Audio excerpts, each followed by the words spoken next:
Let's get into the entree on the Saturday slate, the Bet365 game of the week, number 14, Gonzaga, in terms of the AP Top 25 ranking, 9-3 Zags, taking on number 22 UCLA, 10-2 at the Intuit Dome in Inglewood, California. So a bit of a neutral site game. I'm sure you'll get a good amount of Gonzaga fans going to this one. So the Zags coming off, or not coming off necessarily in terms of their last recent games, but 2 overtime losses in the non-conference schedule. One to West Virginia, one to Kentucky in Seattle, and then another loss by a couple possessions at the Garden, a game that you didn't go to because of the ticket cost. I understand. I get it. We touched on that on another episode of Beat the Closing Number. So Gonzaga losing to UConn, and they were favored by a couple possessions, losing that game by around 5 or 6 points, I believe, at the Garden. So over the last few weeks, I was digging into some of the numbers adjusted defensive efficiency-wise for Gonzaga, especially when you strip the preseason priors. Just inside or right smack dab, top 100, 100th ranked adjusted defensive efficiency on Torvik. And that's pretty notable just when you look at the opponents they've faced over that span. A Kentucky defense that has regressed, but still an explosive Kentucky offense that runs great sets under Mark Pope. And then UConn, which has really found itself, maybe not so much defensively, but they have really gotten into a flow offensively ever since the Maui Invitational. And some of the defensive numbers, yes, it's not like Gonzaga is traditionally a defensive powerhouse, but losing Anton Watson and ranking second all-time in program history in steals, trailing only John Stockton, he was Mark Few's Swiss Army knife. He could guard 1 through 5. I'm starting to wonder, just before we dig into the matchup itself and the X's and O's and the opening odds too, with Gonzaga opening as a -4.5 favorite at the Intuit Dome at FanDuel Sportsbook. We'll see where this number drifts in a couple days, but I'm worried about this Gonzaga's defense without Watson. Yeah, I am too, and I think it's a definite, Achilles heel now a little bit. They're missing those extra possessions. In college basketball, I think something that definitely goes a little bit under discussed is just how important the possession battle really is. Especially you want to talk about shot quality, talk about it all the time, Eli. If we could make the name as blunt as possible, it would be possession quality, right? The more possessions you have, the better of a chance you have to win. And that's the first thing that every team's out there to do. Get the ball in their hands more than the other team. And when you lose a steals guy like that and an assist to turnover type of guy, like what they had last year, like what Mark Few's been able to hang his hat on for the last couple of years, you feel it. And look, I think the defensive numbers in the last couple of weeks have been a little alarming. There has not been much reprieve from the shot quality data, honestly. The Nicholls State game still expected to allow 75.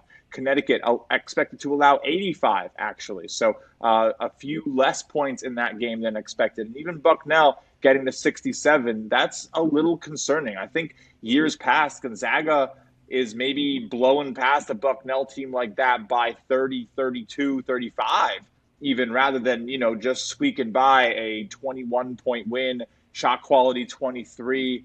Yeah, the offense still looks great, but I'm definitely concerned about what they're allowing their opponents to develop from three-point range, especially. It hasn't really bitten them yet, and I think maybe we're talking a little bit about some of these defensive problems. They could be so much worse. Teams are shooting just 25% against Gonzaga from deep right now. Shot quality expecting 34% on those shots. So an extra 7%, 8% more points scored against Gonzaga on the shot quality data. It's definitely still a good defense for college, but it's definitely, a little bit worrisome for what Gonzaga has put out. A lot of people may be looking at them as a preseason favorite to make that Final Four run. I think what we've seen in the last couple of weeks, you have to probably bring them down a notch or two. Yeah, we'll get into the Final Four odds just because I think it's an intriguing market at this point of the season before conference play later on in the show. But you brought up national title odds. So if we just take a quick glance over at Bet365, Gonzaga priced at plus 1,400, so 14-1. Fifth shortest odds behind Houston, Tennessee, Duke, and Auburn. I think we're both in agreement that probably overvalued at this point. And Yes. I want to dive into the defensive numbers a little bit deeper that you brought up, because not only are opponents shooting 25% from three, and I'm curious if UCLA is the team to take advantage, or maybe this number doesn't really regress negatively a bunch until the tournament because of what they're going to face in the WCC. Granted, could be a 4 or 5 bid league this year if Santa Clara continues to make strides like they have in the latter part of non-conference play. But going back to this matchup, UCLA well below average across Division I in three-point attempt rate. They can play you 5 out. Bilodeau, pretty good floor spacing 5. Got into foul trouble against UNC. That's the other thing here, the situational spot for UCLA. Coming off of the UNC tough loss about a week and a half ago at this point, or less than a week ago, I guess, as we're recording this on Thursday, December 26th. Bilodeau got into foul trouble down the stretch, and they were kind of playing him off on the floor, just offensive possessions only, and it cost them. Right. UNC overcoming a 16-point deficit down the stretch in the latter part of the second half. But you look at where UCLA ranks in terms of points per possession, they are pretty efficient with their low post action, especially with Bilodeau. And Gonzaga can be had on the low block, especially when Graham Ike isn't on the floor. So if you can play inside out with him, they're not going to take a ton of threes, but shoot enough threes against the Gonzaga defense that we both are in agreement that they're going to regress at some point, whether it's the UCLA game or not. And then one last thing, I'm curious to see situationally, not just from a spot perspective coming off a loss and having a week to ruminate over it, but Mick Cronin is 0-4 straight up against Mark Few over the last couple seasons, and 2 of those losses coming in the tournament. Brutal losses, both by one possession, including the Jalen Suggs half-court buzzer beater to send UCLA packing. They got some mid-range shooting luck, speaking of shot quality, throughout that NCAA tournament run a few years ago. But this game means a lot for Mick Cronin. No, just speaking motivationally. I fully agree. And obviously, held in LA, this is going to be a big spot, honestly, for this very defensive team.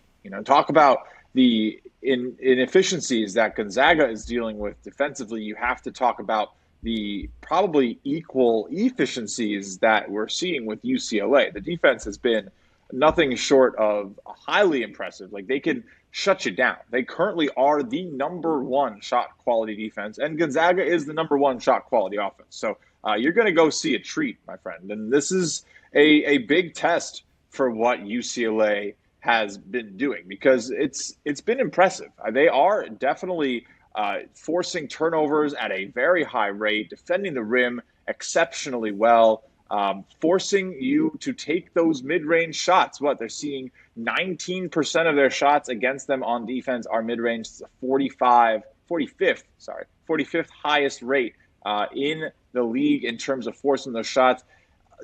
Seeing a lot of threes as well, but the quality of the looks are very bad. The off-the-dribble three-pointers are the 10th best defended in the nation for UCLA. Rim, 6th best defended. So you're just not getting a lot of opportunities to score,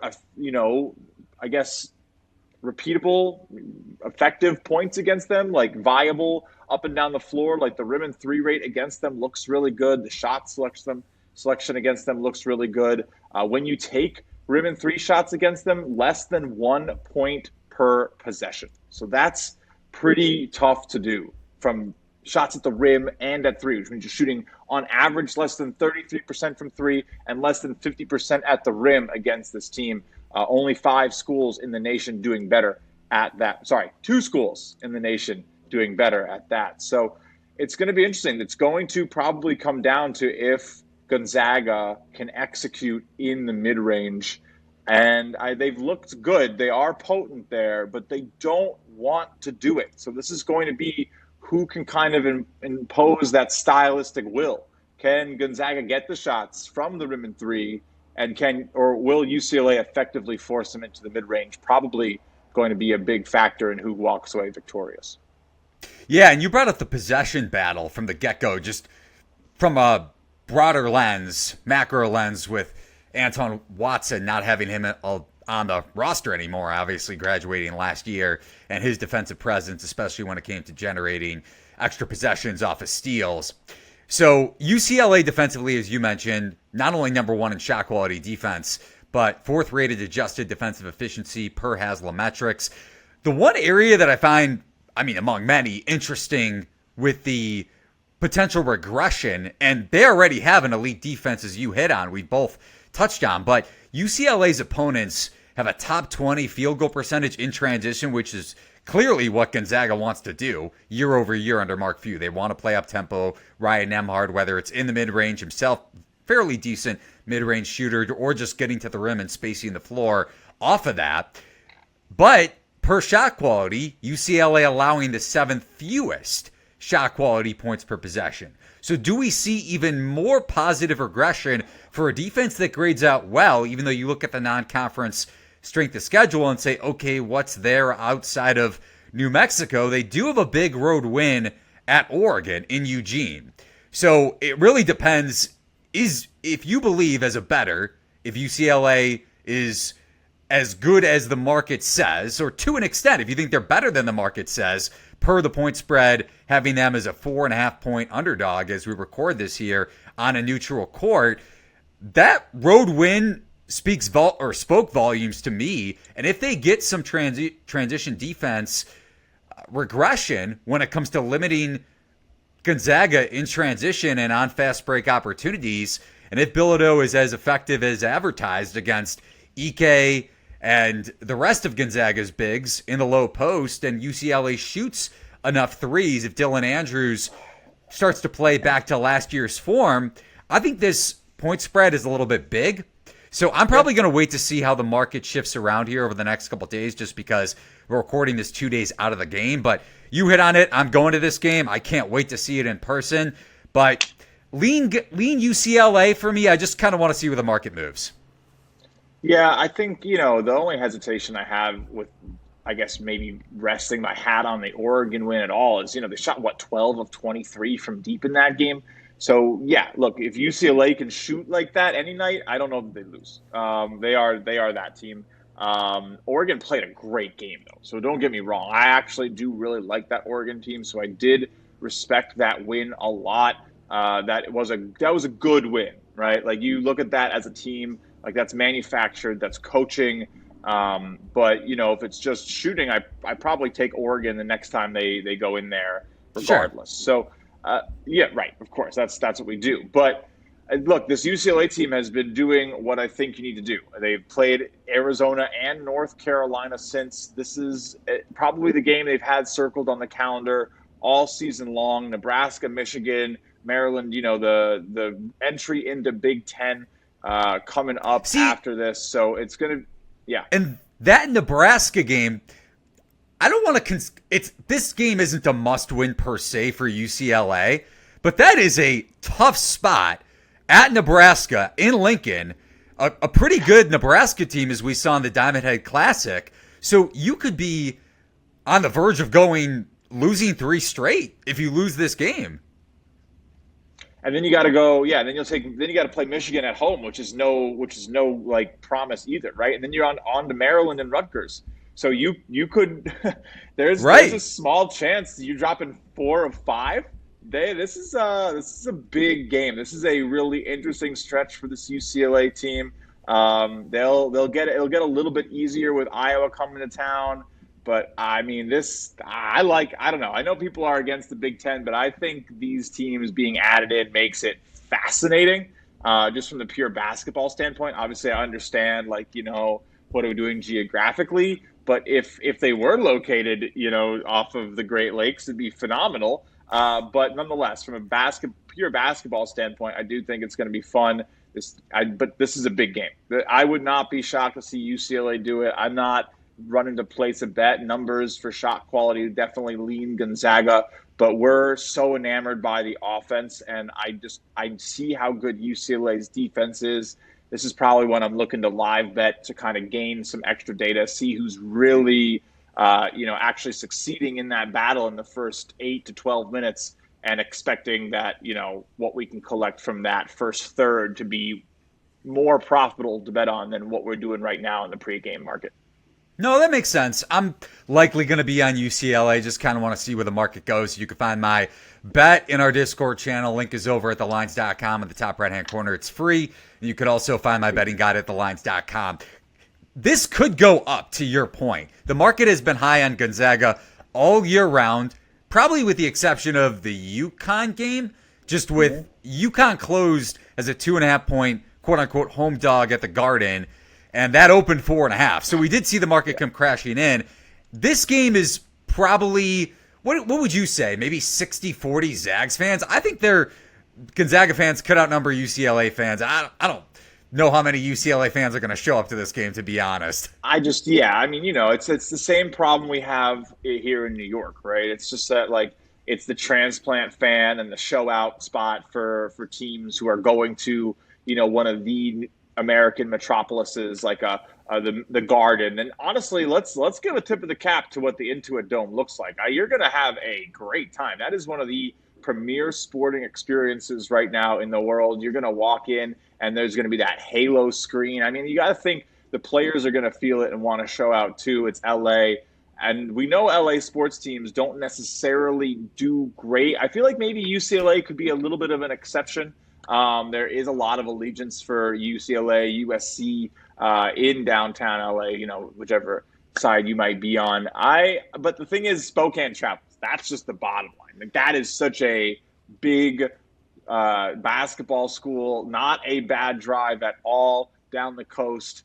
Yeah, I expect it to be maybe a little bit more Gonzaga, and that stuff matters. That stuff really does matter. I was at the Jimmy V, and Nebraska showed out against Michigan, and that did not make that made an impact on Gonzaga coming back and winning that. On Arkansas coming back and winning that game with their whole crowd chanting "Woo Pig." So crowd matters. The crowd matters. Home court is a real impact in the sport. So you got these neutrals, and it's an all Gonzaga crowd. I don't hate a half-point shade. Right. Well, we'll see where the market moves. I was surprised that it opened soft opener, but that it opened Gonzaga -4.5. I thought it could open around 3. So probably going to be good two-way traffic on this game, and maybe it won't move that much. Maybe it'll go down to 4, 3.5. Either way, I'll probably have a play on UCLA. But just to the point that this is a big game for the Bruins, also a monster game for Gonzaga. They don't have any marquee wins outside of the Baylor season opener, winning that one by 20 plus, almost, I think, around 30 points. So this is a huge game for Gonzaga's resume because on a bunch of different bracketology sites, you're looking at Gonzaga as a 4 seed, which definitely isn't the norm, like we do see when they're but when they're a number 1 seed in LA for a Sweet 16.